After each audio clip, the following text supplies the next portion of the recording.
오늘 은혜 받으실 말씀은 사도행전 9장 36절에서 42절까지 말씀입니다. 사도행전 9장 36절에서 42절까지 말씀을 우리 다 함께 봉독합니다. 요빠에 다비다라 하는 여제자가 있으니 그 이름을 번역하면 도르가라. 선행과 구제하는 일이 심히 많더니 그때에 병들어 죽음에 시체를 씻어 다락에 누이니라. 룻다가 요빠에서 가까운지라. 제자들이 베드로가 거기 있음을 듣고 두 사람을 보내어 지체 말고 와 달라고 간청하여 베드로가 일어나 그들과 함께 가서 이르매 그들이 데리고 다락방에 올라가니 모든 과부가 베드로 곁에 서서 울며 도르가가 그들과 함께 있을 때에 지은 속옷과 겉옷을 다 내보이거늘 베드로가 사람을 다 내보내고 무릎을 꿇고 기도하고 돌이켜 시체를 향하여 이르되 다비다야 일어나라 하니 그가 눈을 떠 베드로를 보고 일어나 앉는지라.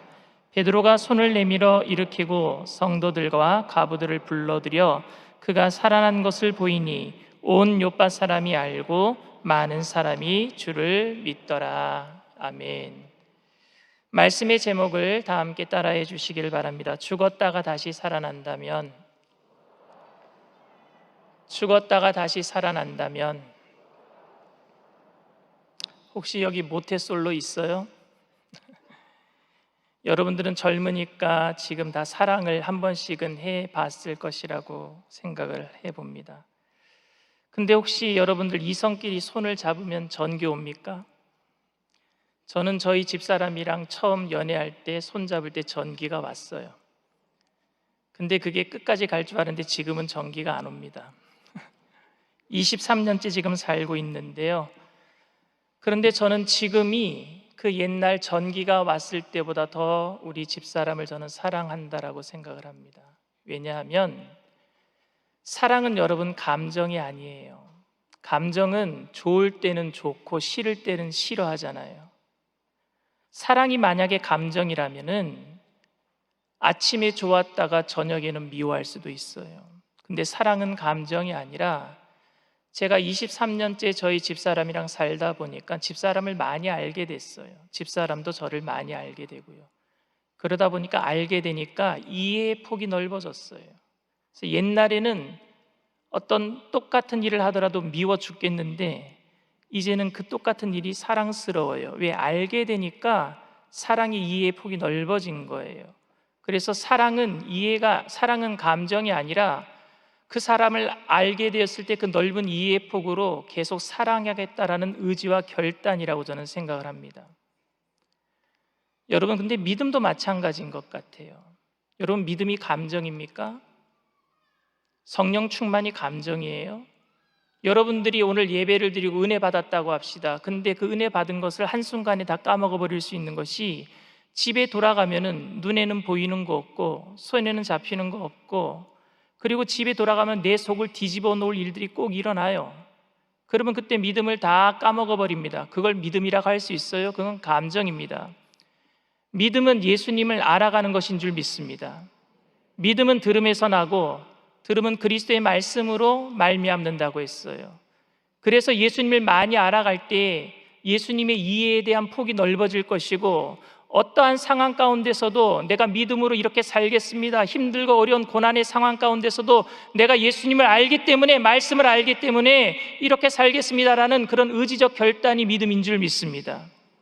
그런데 인생을 살다 보니까 그렇게 믿음을 가지고 예수님을 알아가면서 말씀을 읽고 말씀을 듣고 은혜 받아가면서 살아도 문제에 봉착하면 믿음이 또 잃어버릴 때가 많아요. 그 중에 가장 큰 문제가 뭐냐? 죽음의 문제예요. 가장 인생에 있어서 가장 큰 문제, 죽음의 문제를 맞닥뜨리면 누구든지 그 앞에서 믿음이 다 허물어지는 것을 봅니다. 저는 지금까지 목회하면서 결혼식보다는 장례식을 많이 집례를 했던 것 같습니다. 그런데 어떤 성도님이 지금 막 돌아가실 것 같으니까 목사님 와주세요 해서 제가 가보면 중환자실이에요. 근데 중환자실에 가서 여러분들 이상한 소리 하지 마세요. 마지막까지 깨어있는 게 이 귀예요. 그래서 돌아가시는 분이라고 할지라도 거기다가 아무 그냥 이상한 소리 하면 절대 안 됩니다. 저는 한 번도 돌아가시는 분, 지금 막 숨이 헐떡헐떡 넘어가시는 분에게 지금 천국 가게 해주세요라고 기도한 적이 없어요. 만약에 제가 그렇게 기도했다면 그 옆에 있던 가족이 들었다면 그 가족도 섭섭했을 것이고, 만약에 돌아가실 뻔하다가 깨어나신 분이라면요, 저한테 와서 따졌을 거예요. 그때 목사님이 저 빨리 천국 가라 그랬죠? 그랬을 거예요. 그리고 시한부 판정 선고를 받은 분에게 이제는 삶을 정리하시죠, 천국 갈 준비를 하시지요라고 제가 말씀 전한 적이 없습니다. 그런데 여러분, 정말 개똥밭에 굴러도 이 세상이 더 낫습니까? 천국보다? 제가 앞서서 말씀드렸죠. 믿음은 감정적인 것이 아니라고. 예수 믿는 사람들이 천국 가니까 남아있는 사람들이 아쉽고 슬프기 때문에 감정적으로 위로하기 위해서 그래도 살아납니다, 그래도 일어납니다, 이렇게 얘기하는 게 맞습니까? 아니면 우리는 영원한 소망을 가지고 천국을 바라보면서 살아가는 백성이니까 천국 가는 것이 정말 좋습니다, 이렇게 얘기하는 게 맞습니까? 의지적으로. 분명한 것은 천국을 소망하는 것이 맞지 않습니까? 부활절을 한 주 지난 오늘, 모든 인생이 한 번은 겪어야 할 죽음의 문제 앞에서 우리가 가져야 할 믿음에 대해서 한번 심각하게 생각해 봤으면 좋겠습니다. 성경에는 죽었다가 살아난 사람들의 이야기가 여러 번 기록되어 있습니다. 구약에서는 엘리야가 사르밧 과부의 아들이 죽었을 때에 살려준 이야기, 또 엘리사가 수넴 여인의 아들을 살려준 이야기, 신약에 와서는 예수님께서 회당장 야이로의 딸을 살려준 이야기, 나인성 과부의 아들을 살려준 이야기, 그리고 나사로를 살려준 이야기가 기록되어 있고요. 예수님 말고도 오늘 본문에 베드로가 욥바에 있던 다비다라고 하는 도루가 여제자를 살려준 이야기, 오늘 여러분 여기 혹시 졸고 있는 분이 있는지 모르겠지만 아무도 없는 것 같네요. 사도 바울이 얼마나 설교를 못했으면은 청년 유두고라고 하는 사람이 창문에서 졸다가 떨어져 죽었거든요. 그런데 사도 바울이 기도할 때에 그 청년이 살아났어요. 그렇게 청년을 살려준 이야기, 그리고 사도 바울도 돌 맞아 죽은 적이 있어요. 그래서 그때 아마 3000층 천국에 갔다 온 것 같습니다. 근데 사도 바울도 죽었다 살아났습니다. 그런데 여러분, 성경 그 어디에도 죽었다 살아난 사람이 기뻐했다라는 기록이 없어요. 죽었다 살아난 사람들 옆에 있는 사람이 기뻐했다라는 기록은 많아요. 가족이 기뻐했다, 이웃이 기뻐했다, 함께 그 사람을 사랑했던 사람들이 죽었다 살아나니까 기뻐했다 그랬는데, 죽었다가 살아난 그 당사자 나사로가 기뻐했다, 오늘 도로가가 기뻐했다라는 말이 없어요. 오늘 저는 죽었다가 살아난 사람, 그 당사자의 입장에서 생각해 보기를 원합니다. 여러분, 정말로 죽었다가 살아나면 그 사람이 정말 기쁠까요? 기쁠 것 같아요? 도르가는 과부였을 가능성이 큽니다. 왜냐하면 오늘 성경에 그 어디에도 가족들이 기록되어 있지 않아요. 혼자 살았어요. 홀로 된 과부였었습니다. 어려운 사람이 어려운 사람의 심정을 안다고 바느질을 통해서 자기보다 더 힘든 사람들, 과부들을 위해서 속옷과 겉옷을 만들어서 나누어 줬어요. 당시 초대교회는 어려운 사람들에게 구제헌금을 통해서 그들을 구제해 줬습니다. 양식을 주고 구제헌금을 주고, 그 구제헌금을 받았던 사람일 겁니다. 그런데 자기가 받는 것보다도 자기보다 더 힘든 사람에게 받은 것을 내어줄 줄 아는 사람이 누구였느냐?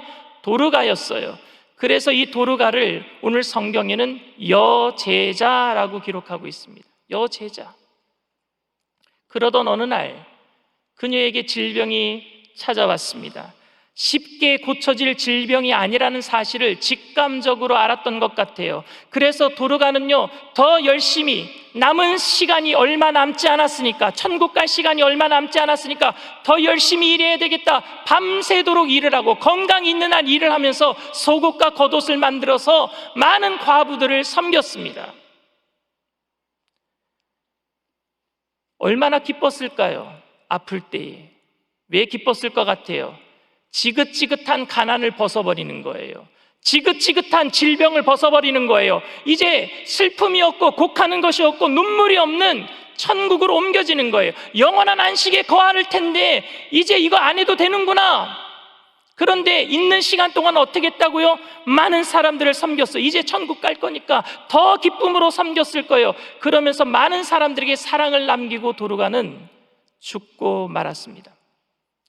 죽음과 동시에 그는 천국으로 옮겨졌어요. 천국으로 옮겨졌을 적에 하나님의 음성이 들립니다. 사랑하는 딸아, 네가 얼마나 수고했는지 내가 안다. 이제 내 품에 와서 참 안식을 누려라. 너무너무 좋았어요. 천국에 가자마자 천국의 길은 다 금길이라고 합니다. 금길을 거닐고 있었어요. 그리고 12 진주문을 통과합니다. 이제 예수님 만나는 거예요.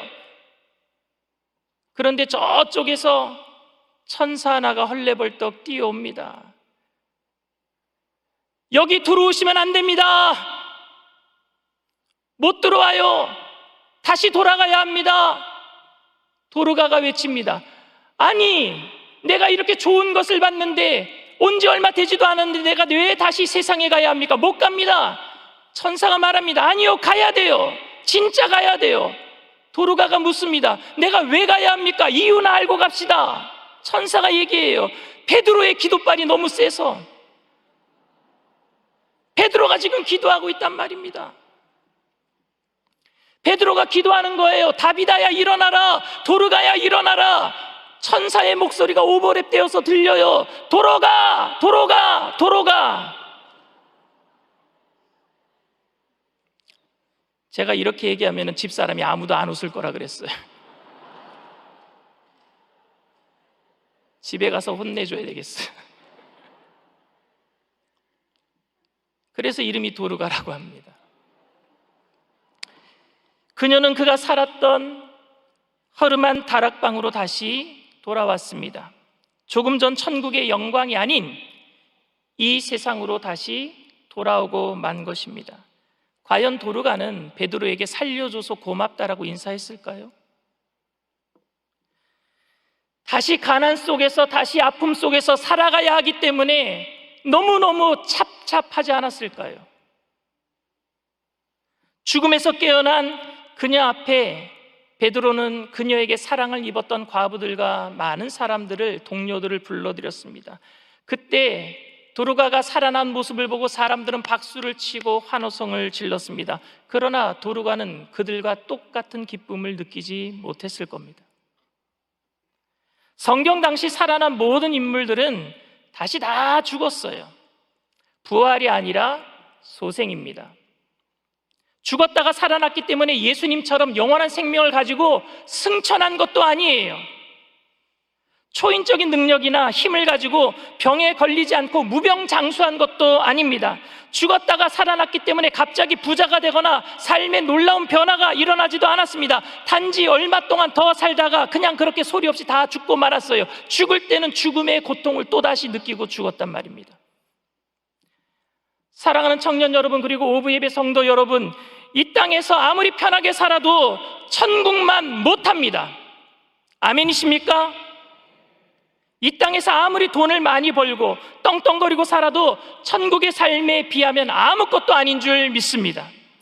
그 천국 맛을 보고 온 도르가가 주변 사람들에게 위로가 되었겠지만 자신이 다시 살아나서 살아간다는 것은 죽기 이전의 삶보다 더 힘들었을 거예요. 왜? 맛을 보고 왔잖아요, 천국에. 차라리 안 봤으면, 세상에서 끝까지 살았으면, 천국을 모른다면 괜찮을 텐데 천국을 보고 왔잖아요. 그러니 이 땅에서 사는 것이 더 힘들었을 거예요. 너무너무 힘들었을 거예요. 그녀가 다시 살아났다고 어떤 좋은 일이 또 다시 일어난 적은 별로 없었을 겁니다. 과부였기 때문에 지속적인 가난과 병으로 인한 지속적인 고통이 이제부터 또 시작이 되는 겁니다. 그때 다시 살아나지 않는 것이 도르가에게는 더 위로와 기쁨이었을 거예요. 왜? 천국에서 영원히 사는 것이니까. 그런데 여러분, 왜 도르가가 다시 살아났습니까? 왜 살아났어요? 오늘 본문 42절 말씀입니다. 온 요파 사람이 알고 많은 사람이 주를 믿더라. 아멘. 예수님께서는 도르가가 다시 살아남으로 예수님이 부활의 첫 열매가 되셨다라는 사실을 많은 사람들이 알기를 원했어요. 도르가가 죽고 나서 누구를 만났겠습니까? 예수님을 만났겠죠.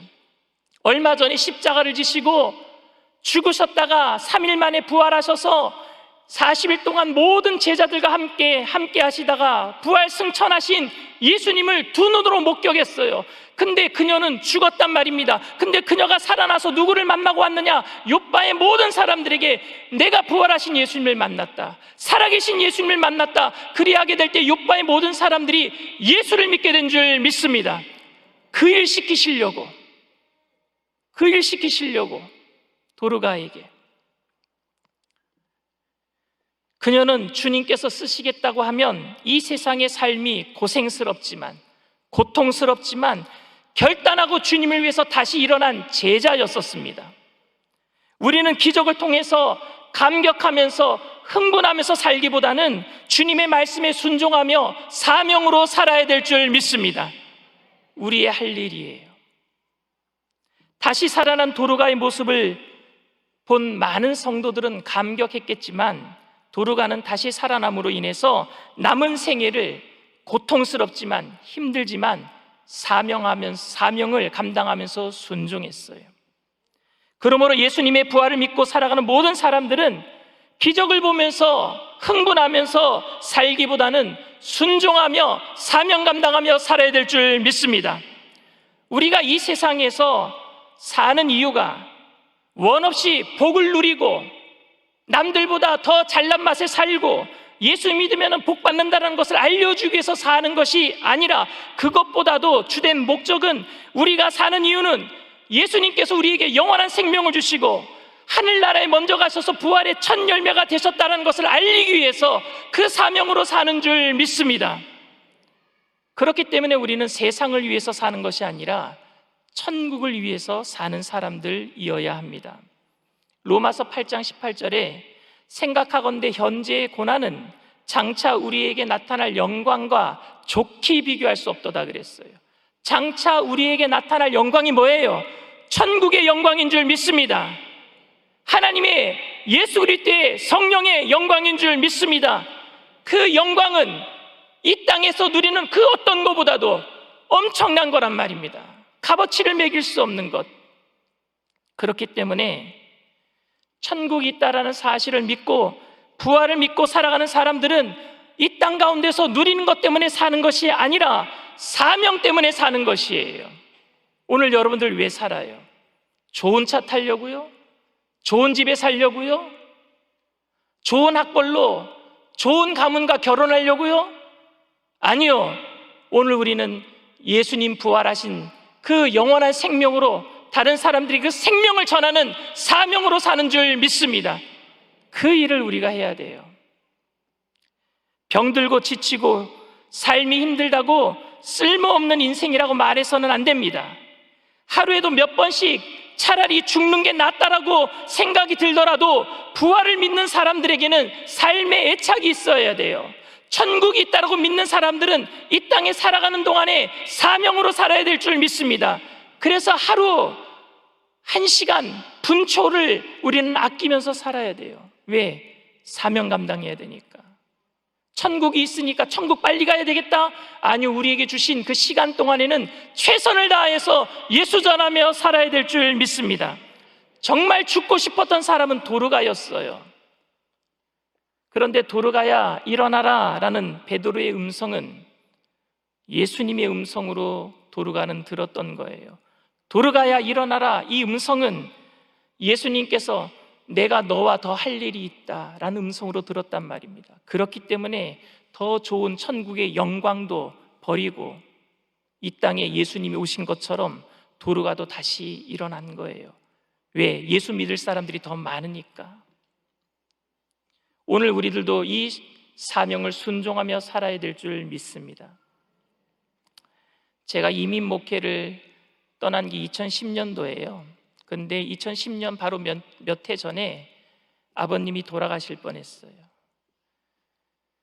왜냐하면은 아버님이 장로님이신데, 그리고 아들은 목회자고 병에 걸리셨는데 이 병이 그냥 고쳐질 질병이 아닌 거예요. 그래서 자식에게 아프다는 것을 숨겼어요. 왜? 자식에게 말하면은요, 병원비 많이 나올까 봐. 당뇨병에 걸리셨는데 당뇨병이 있는 걸 알았지만 신장이 다 망가진 걸 제가 몰랐어요. 양쪽 신장이 다 망가져 버렸어요. 병원에 가면은 의사 선생님이 신장 투석하셔야 됩니다라고 말을 하는데 아버지는 괜찮다라는 거예요. 그냥 이러다가 천국 가야 된다라는 거예요. 그렇게 고집이 세세요. 제가 아버지한테 고집 빼고는 다 닮았습니다. 근데 이민 목회 떠나기 전에 연락이 왔어요. 지금 병원에 실려 오셨는데 오늘 밤을 넘기기 힘드시다라는 거예요. 청천벽력과 같은 소리를 들었습니다. 아버지께 갔더니 목에다 구멍을 뚫어놨어요. 지금 물 한 잔만 잘못 드셔도 다 돌아가신다라는 거예요. 왜냐? 투석을 해야 되는데 신장이 망가지도록 투석도 안 하고 그냥 죽겠다라고 하셨으니까 신장이 무슨 기능을 하냐면요, 필터링 기능을 합니다. 온몸에 흐르는 피를요 여기서 다 걸러내요. 그래서 피에 흐르는 독소들을 다 걸러내게 되어 있습니다. 그런데 그게 독소를 걸러내지 못하니까 온몸에 독소가 다 흘러다니고 있는 거예요. 그러니까 오늘 밤에 돌아가시는 거예요. 그날 저녁에 집에 와서 그 다음 날이 주일이기 때문에 설교 준비하고, 제가 그때 당시에 강북성전에 있었는데 강북성전 일부 예배 설교를 하고 눈물로 하나님께 회개하고 기도하고 아버지 병원으로 달려갔어요. 병원으로 달려갔는데 12시에 면회 시간이라 그러더라고요. 12시에 들어갔더니 자가 호흡을 못 하시니까 이 목 안으로, 기도 안으로 이렇게 산소호흡기를 삽입을 했는데 숨을 헐떡거리시면서 의식은 없으시고 이제 막 돌아가실 것 같아요. 그래서 제가 옛날에 들은 얘기가 그래도 귀가 열려 있다라고 하니까, 의식은 없더라도 환자들이 귀가 열려 있으니까 귀에다 대고 제가 기도했어요. 아버지, 이렇게 돌아가시면 하나님의 영광 가립니다. 그리고 나는 뭐가 됩니까? 난 불효자식이 됩니다. 아버지, 눈물로 기도했어요. 하나님 살려주세요. 우리 아버지 살려주세요. 10년만 더 살게 해주세요. 그때 20년이라 그럴걸. 10년만 더 살게 해주세요. 그런데 기도가 끝마치니까 아버지가 눈물을 흘리셔요. 제 기도 소리를 들으신 것 같아요. 그리고 그날 저녁에 아버지가 깨어났다라는 소식을 들었어요.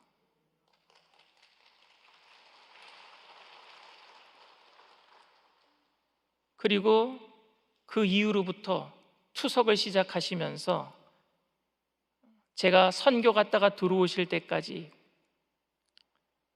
날마다 힘들게 사셨어요.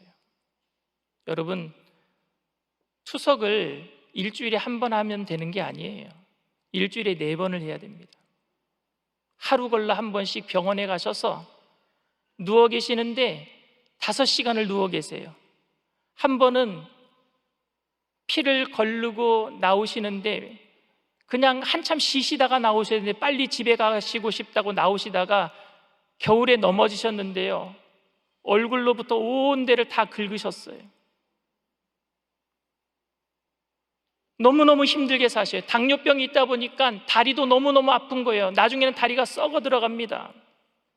그런데 그렇게 10년을 사셨어요. 10년을 사시면서 이 못난 아들 제대로 된 목사 만들려고 기도하셨어요. 제가 2019년도 8월 달에 들어왔을 때 아버지가 너무너무 기뻐하셨어요. 그리고 작년 5월에 아버지가 또 쓰러지신 거예요. 병원으로 날마다 출퇴근을 했어요. 병원에 들어갈 때마다 코로나 검사를 하고 들어갔어요. 그래도 아버지 뵈야 되니까.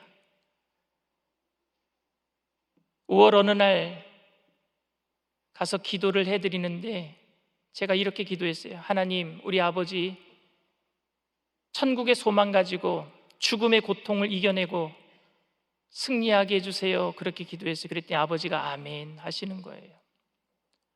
그리고 그날 저보고 빨리 가라고 손짓을 합니다. 너 내일 출근해야 되는데, 새벽 예배 드려야 되는데 빨리 가라, 빨리 가라. 그래 아버지 저 갈게요 인사하는데 저에게 이렇게 말씀하십니다. 화이팅! 그리고 그날 저녁에 돌아가셨어요. 아버지가 10년 전에 돌아가셨다면 저는 아마 힘을 잃어버린 그런 목사로 오늘 이 자리에 서 있지 못할 것 같아요. 근데 아버지가 10년 동안 사시는 동안에 아버지를 통해서 저에게 얼마나 많은 큰 힘을 주셨는지 모릅니다. 아버지에게는 고통의 시간이었어요. 10년이. 차라리 그때 고통당하셨을 때에 그냥 빨리 천국 가는 것이 아버지에게는 더 큰 위로와 하나님의 기쁨이었을 거라고 저는 생각합니다. 그런데 사명이 있기 때문에 일어나신 거예요. 못난 목사 살리려고. 오늘 여러분, 우리에게 사명이 있는 줄 믿습니다. 남아있는 시간 동안에 주님을 위해서 최선을 다해서 살게 되기를 바랍니다. 부활을 믿는 사람들은 그래서 죽음도 은혜라고 말하고 사는 것도 은혜라고 말합니다. 왜냐하면 우리에게 사명이 있기 때문에 그래요. 우리는 사나 죽으나 다 주님의 것인 줄 믿습니다. 그렇기 때문에 오늘도 우리는 부활하신 예수님을 굳건히 믿고 주님 뜻대로 기쁨으로 사명을 감당해야 할 것입니다. 여러분들에게 남겨준 시간 열심을 다하세요. 최선을 다하세요.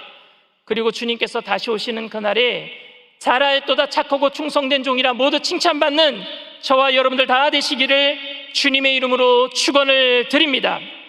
문제가 있으신 분은 가슴에, 아픈 곳이 있으신 분은 믿음을 가지고 아픈 곳에 손을 얹으시길 바랍니다. 사랑과 은혜가 풍성하신 좋으신 하나님, 너무너무 힘들고 어려운 시간을 보내고 있지만 그래도 우리가 천국을 사모하지만 이 땅에서 사는 이유는 예수님 때문입니다. 예수님 때문입니다. 부활하신 예수님, 우리의 삶을 통해서 증거될 수 있도록 우리의 마음을 어루만져 주시옵소서. 위로하여 주시옵소서. 절망과 낭만 가운데 빠져있는 영혼들 이 시간 일으켜 세워 주시옵소서. 다비다야 일어나라, 도르가야 일어나라, 내가 너와 할 일이 있다 말씀하시는 그 예수님의 음성이 우리의 귓가에 들리게 하여 주시옵소서. 힘들지만 내가 일어나겠습니다. 포기하지 않겠습니다. 주님 손 붙들겠습니다. 이 시간 우리와 함께하여 주시옵소서. 성령님 환영합니다. 인정합니다. 모셔드립니다. 의지합니다. 바람같이 불같이 생수같이 임하여 주시옵소서. 나사렛 예수의 피로 명하노니 주저앉게 만들고 멈춰있게 만들고 일어나지 못하게 만드는 미혹한 악한 영의 세력아, 한 길로 왔다 7길로 도망갈지어다. 묶임을 받고 떠나갈지어다. 예수의 피로 믿고 명하노니 떠나갈지어다. 주님만이 나의 전부가 되시오니 주님 손 붙들고 날마다 승리케 하여 주시옵소서. 오늘 믿음을 가지고 아픈 곳에 손을 얹었습니다. 예수 믿을 때 받은 증거 많도다 말씀하셨는데 주님의 능력, 부활의 능력으로 오늘 시간 치료의 강선을 발하여 주시옵시고 깨끗이 고쳐 주시옵소서. 나사렛 예수의 피로 명하노니 저주받은 질병의 세력도 떠나갈지어다. 머리부터 발끝까지 깨끗게 될지어다. 오장육부 사지백체 뼈 마디마디 신경세포 조직마다 새롭게 될지어다.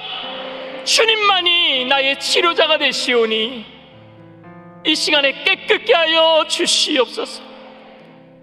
그 어떤 질병에서도 노연함 받게 하여 주시옵시고 세상이 감당하지 못하는 믿음의 사람들 되게 하여 주셔서 주님 오시는 그날까지 증인된 삶을 살게 하여 주시옵소서.